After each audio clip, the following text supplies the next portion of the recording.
break one time, two times. It's been a long, long ride. My mom said I'll be fine. They'll come and find me, they will recognize me someday, somewhere, someone out there. Still the same sunrise. I work all day, all night. I don't wanna make it if I always have to fake it, but I'm running out of patience, come on. We are the ones fighting against the odds. We are the ones who finally figured out. When it seemed we were going nowhere, it was always around the corner. We are the ones fighting against the odds. We are the ones. It's been a winding road. Got found, got lost, got sold. Okay, so it's me, Dustin. Hi. I know you guys are probably all sick of hearing the sound of my voice, so I'll try and make this as quick as possible because you know how long-winded I can be. So, sorry about that.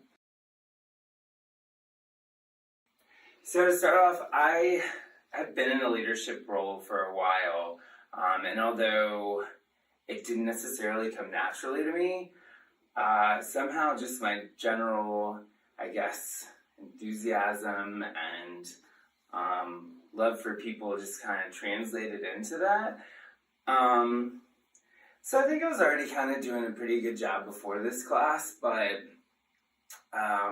some things really stuck out to me, especially in Carnegie. So I want to share a couple of those with you and how that changed me as a leader. All right, the 3 C's. Don't criticize, condemn, or complain.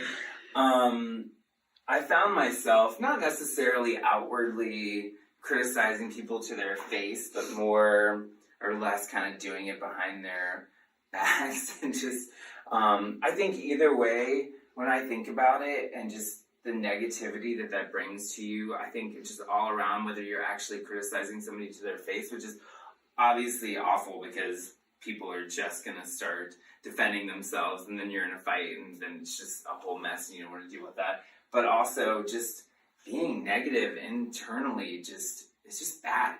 Don't do it. And then complaining, I mean, let's be honest, nobody really wants to hear it anyways.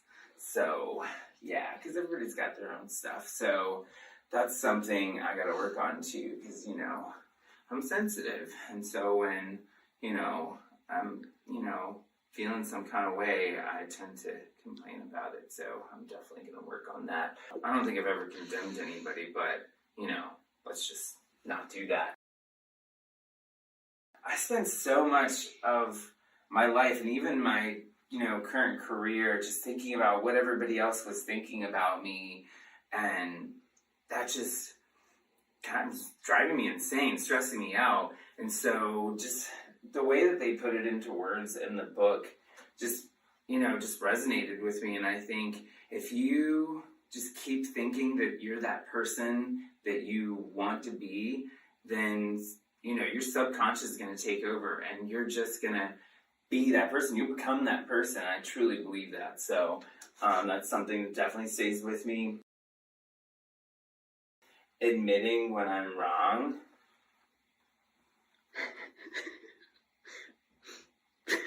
It hasn't happened yet, but when it does, I'm gonna do it.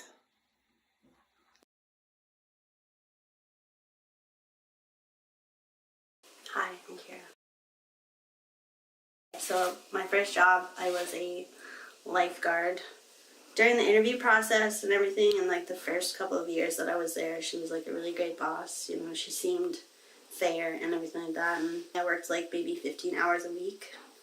When I became a sophomore in high school, I switched to the early morning shift. So I worked like 4 a.m. and I never saw her because she was never in that early. Also, just like this entity that was directing all of us and not giving us good hours. She'd play favorites. She didn't separate her personal life from her professional life, so she was always telling us stuff that was completely unnecessary to work, and so we just didn't trust her. I mean, who wants to work for someone that's never there? So tying back to like Humphrey's book about effective leadership, I would have, with one of my best friends who still works there, I would have like asked her to come with me and like have a meeting and explain to our boss that like she needs to be there more so that, you know, people will stay there longer and so that she can make more of a difference in the workplace and just be more trusting and everything.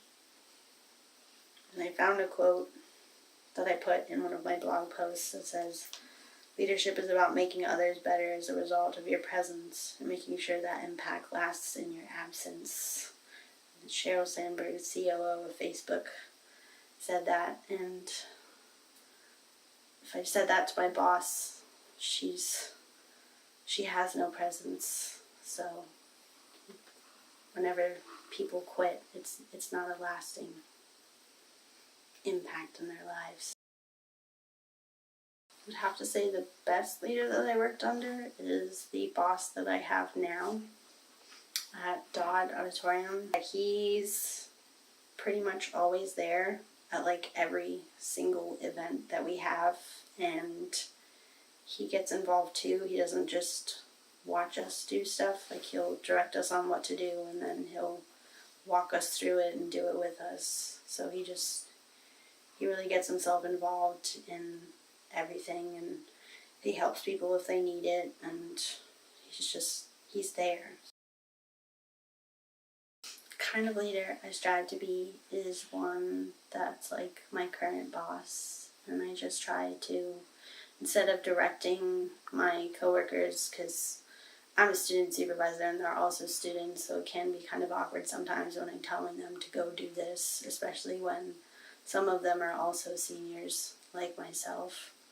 So I try to like do the same thing and walk them through all the situations or give them suggestions that could make things easier. So I just try to be as involved in all the processes as my boss is. I used to be a person that would dwell on every single mistake I made. Even the smallest mishap, I would overthink all of the things that I should have, could have, would have done differently. And this class has definitely helped me just to get over that.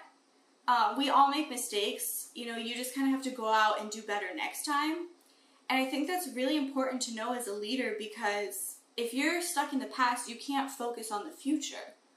And I've started taking my mistakes as learning experiences to know what not to do, so that if that ever comes up again, I can do it right. So I've definitely been able to just get over mistakes that I've made. And speaking of getting over things, I've been able to get over the fear that I'm not good enough. In chapter, I think 6 of The Prince, they talked about like aiming your arrows high. And then we talked about how women won't apply for jobs or promotions unless they meet every single requirement, whereas men, if they meet a few, yeah, they'll just go for it. And that just shows like a big difference in confidence levels between men and women. And I have definitely gained a lot of confidence through this class, to the point where I actually asked for my promotion at work. There was an opening for banquet captain, and normally it's a full-time employee position. And I can't be full-time because I'm a full-time student, and I would probably die. But I just kind of went for it. I went to my boss and I said, hey, I think I'd be good at this. And she agreed, and I got promoted. So I've definitely, from that experience, also, you know, it's boosted my confidence, and I'm less afraid to try for things, even if I don't meet every little checkbox on the list. And my coworkers, who are, I guess, now my employees, have all told me that they're really excited for me to be their boss, because I've been Carnegieing them since I met them. Carnegie, the principles are so simple. You know, say thank you, smile, know people's names. They're so simple, but they're things that people don't do. And I actually pay attention to the fact that some of the other banquet captains, they don't say thank you to the employees when they do stuff, and the other employees don't really like them. They don't feel appreciated when they work with them. So, I used to Carnegie people, but I've definitely stepped it up from reading Carnegie. And, it's made a big difference. People really want to work with me. People are more willing to help me. It's just simple things that make such a big difference. And I'm really excited to take all of the stuff I've learned in this reading, being nicer to people, having emotional intelligence, maybe killing the family, maybe keeping the culture, that depends on the place. I'm really excited to just continue using those in my leadership story and just having the knowledge for, when I get a different job or when I have to do another group project. I'm prepared to work with people and prepared to lead people. Hi, my name is Ivory Bull. I've never been like the manager or like head boss of a company or anything, but at the company that I work at, which is Westminster Canterbury, I've been training a lot of the new people that have been coming in, and so far what I do is I try to let them know like ways to make things easier, but I make sure I show them the correct way. And what I do is I walk them through and I let them know that it's okay to ask me questions, because if you don't ask enough questions, then how will you learn properly? And I wasn't trained properly because some people just half-assed their training, and which was not okay, but I said I'm not going to be that type of person. So I try to show them ways like making, instead of more trips than necessary, I'll make like 2 or 3 trips and then have my work done. And then so far, the compliments that I've been getting are that they like the way I train and I make them feel comfortable. And which I find that to be a plus, because me with my personality, I'm like an all-around person anyway. One of the books I would like to point out is Overcoming Bias. At the place that I work at, I say there's a little bit of bias, because some people, when we have newcomers in, they don't really know how to react or treat them because they're not used to them yet. And then the new people that come in, they don't know how to act because they don't know anybody.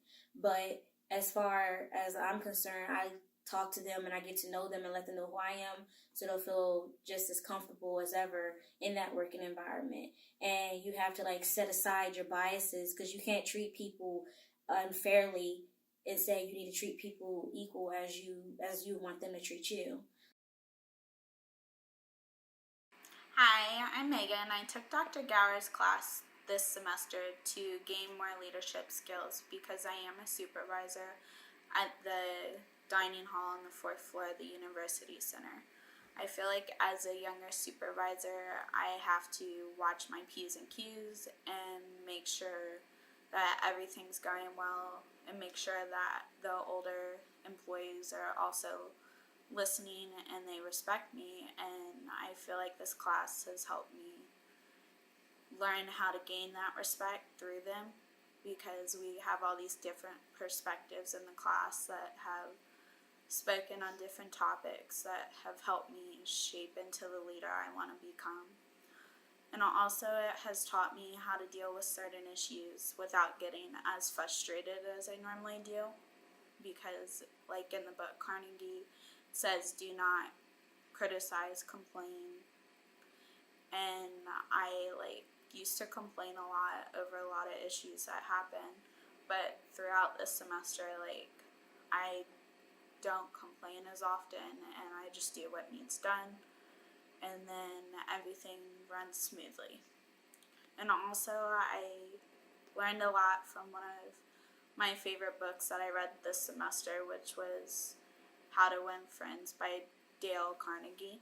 And I feel like one of the things that he said that was really important was it was just important to smile, because at work I sometimes do the cash register and I'll greet people good morning and I'll smile and they smile back and ask me how my day is going, and it's just nice to have that kind of conversation and hopefully maybe my one smile would boost the person's day. All right, so, ladies, what did you think of this semester? It was a little crazy, right? But I definitely gotta give a shout out to Dr. Gower for not making us do a midterm. Our trust fall was really fun. Yeah, It was It fun. was beautiful. It was fun. They would have loved it. I was scared. I just knew y'all were gonna drop me. But we did it. At first. We got you. But now Fine. you trust us. I trust y'all. I was in a Shoot, bulking yeah. phase, so I was like jacked back You then. were jacked. I was I just jacked. fell. I didn't even like think. You did. You Yeah, you were scared just me. like, go. You scared me because she's like, oh, we're going for this. I think you actually like launched yourselves into our arms, and I was like, wow, we just met. She's really trusting. First day, she's like, you guys got this. Like, I thought she was gonna do a backflip. With like my busy schedule this semester, I was like not really excited about doing the volunteer work. Well, for all of us. But I really enjoyed it. We I did have enjoyed to working split with it you. up. Yeah. You guys had to do separate from us just because our schedules did not match Yeah. whatsoever.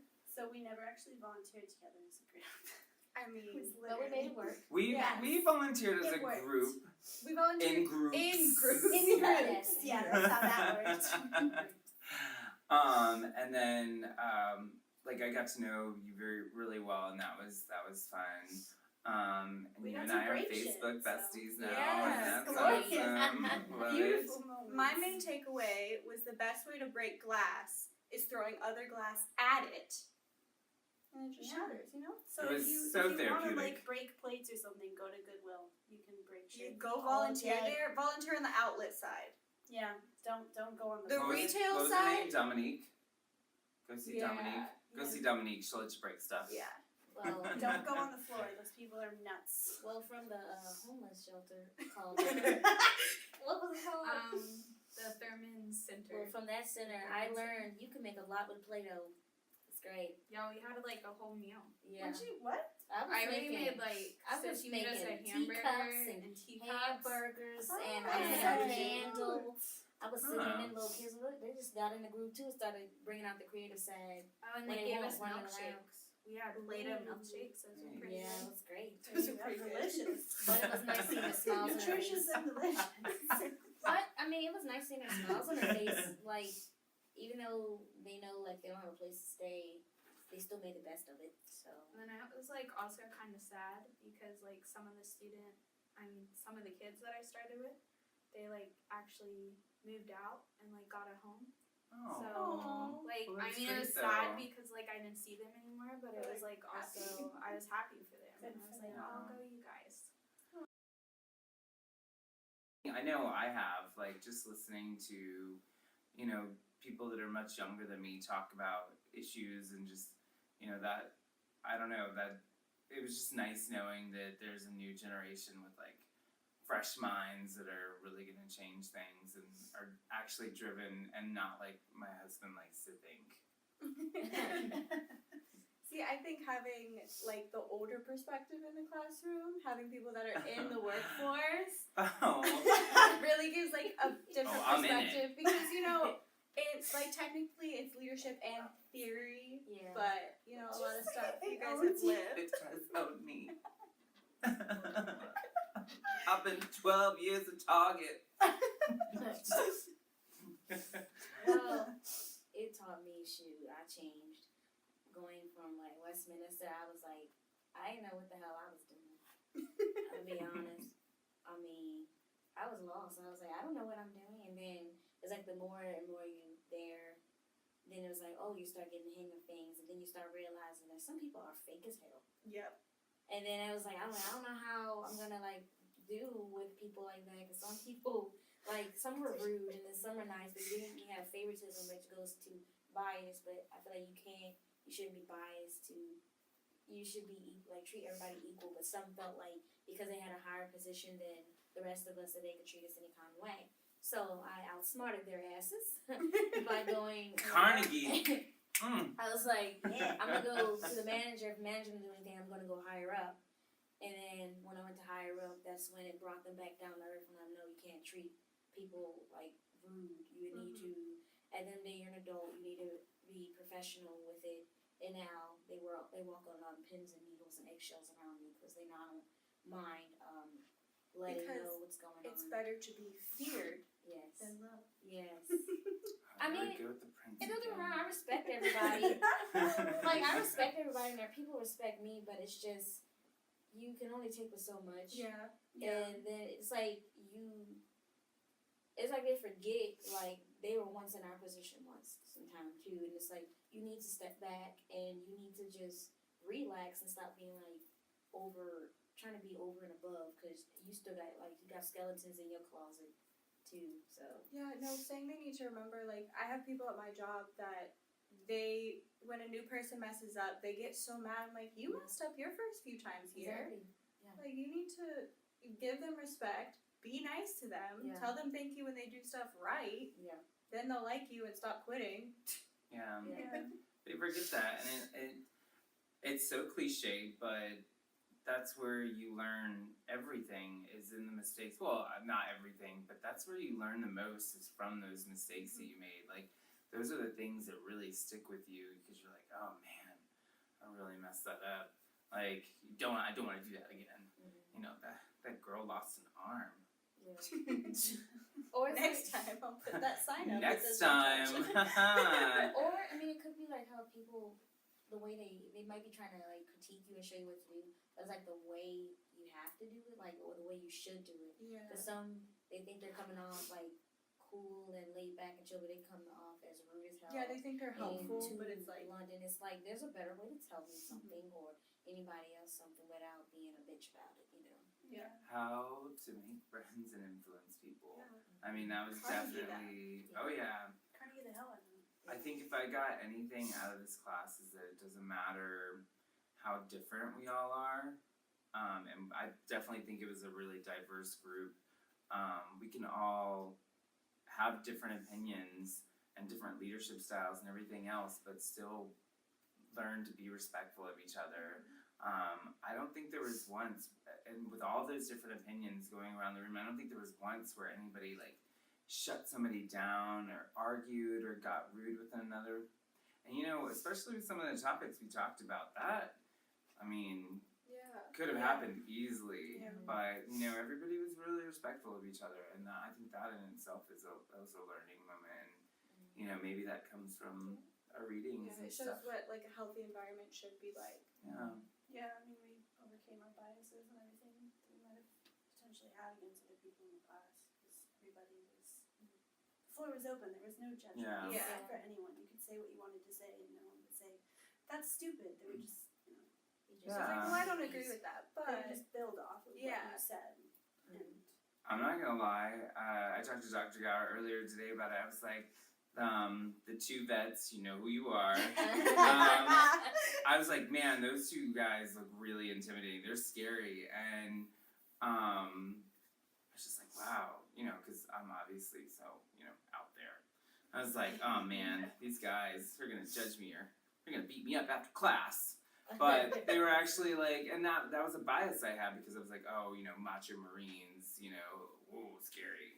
But they're actually really chill, and they're both really smart, and I know we all enjoyed having them in the class and getting their input. So.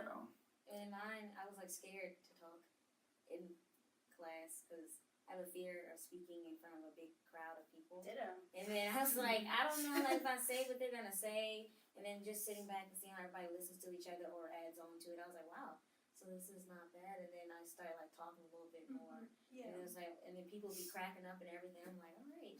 yeah, you could definitely like looking at the progression of the class, see more people got comfortable speaking. Yeah. Because they knew it was our circle of trust. Yeah. It was the You know, dogs. no She judgment. brought the dogs in. Yeah, and I that love just that. was- That always knowledge you out. Okay. This quote that I think is really great, and I just want to share it with you guys, share it with the class. And it's something that was, you know, really resonated with me a long time ago, and it popped up as one of those Facebook things like, oh, do you remember this from 8 years ago? And I'm like, yeah, I do. It said, playing small doesn't serve the world. There's nothing enlightened about shrinking so that other people won't feel insecure around you. You were born to make manifest the glory that is within us. It's in everyone, and as we let our light shine, we unconsciously give other people permission to do the same. As we are liberated from our fear, our presence automatically liberates others. So I think, and I talked about it in my little vignette, that I think it's just about that, like thinking about who you want to be. If you allow yourself and just think yourself into it, you're going to be that person. And maybe one day you won't be as shy. I think you've opened up a little bit. Definitely. We've had some good conversations, like, and I learned a lot about you. And thank you for sharing some of the things you did. I know that wasn't easy. I know a lot of times I wasn't comfortable, and that's why I didn't speak up in class a lot, but I enjoyed listening to everyone in class and hearing your guys' opinion, and it really sat with me and helped me do better at my job, and also just in general. So I appreciate that. Yeah, I just think that Dr. Gower's style of teaching just works better for everyone. I mean, Yeah. you don't want to sit in a business class. I mean, it's business, so Yeah. it's it's heavy with information, and they're just throwing formulas down your throat. Yeah, and after calling 4 these years different of it, tax you're laws just and like, everything, and it's with Dr. Gower, you all get to talk to each other and share your opinions, which is how the business world actually is. Well, it's so funny because every other class I'm in, when the professor tries to get a discussion going, It never works. nobody wants to talk. No. Yeah. Nobody. No. But it's in this class, she's like, okay, so what do you want to talk about? And there's always somebody well, I read this in the news. Yeah. So, I think we all realize that, we can overcome bias, or we can at least identify it and take a step back and think how can we use our knowledge now to our advantage, and maybe not be as afraid as we were before to be in different environments. And that's what it's all about, because I'm already there. So once you're all in those careers, you're gonna learn that this stuff is it's good stuff. You're gonna use it. So, all right. Well, thank you, Dr. Gower, for everything. Hope you recover from your surgery fast. oh yeah. So. Get well soon.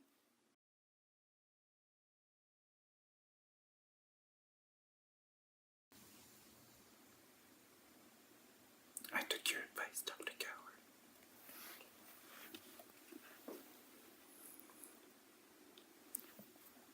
I killed the family. Hi, I'm Kira. Good. We'll do it again. I can't. Do it a couple more times. Just say it. Just say it. We're not recording. Hi, I'm Kira. Yeah, get it out of your system. Just keep saying it. Say it every way. Say it. Say it angry this time. Girl. No. I'm making that face. Hi, I'm Kira. Alright, say it like this. Hi, I'm Kira. No. Like a valley girl? Yeah. Hi, I'm Kira. No. Now we're in this. I like that too. I'm not doing that shit. Joe, you don't like that. I like that. No, you don't. I'm a business major. It's my last semester. You happy about that? No. Not at all. Dustin's How Carnegie Changed Me. Don't laugh at this. You're making this very hard. Wait, that sounded really sexual.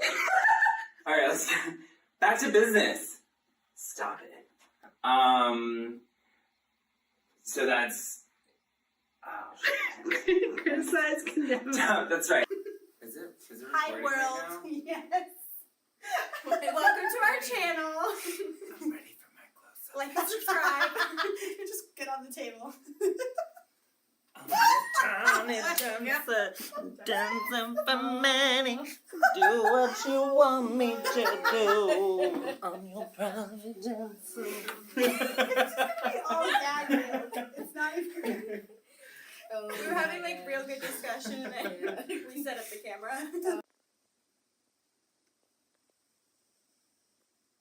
This This is so difficult. Sorry. Like, I didn't realize, like, I'm not even looking in the camera. I'm like, where am I? Who am I? Who am I? Okay, hold on.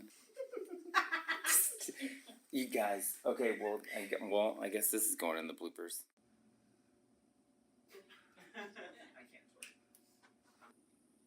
She's going. She's going. Okay, ready? Go. Okay, ready, guys? Yeah. Go. Go.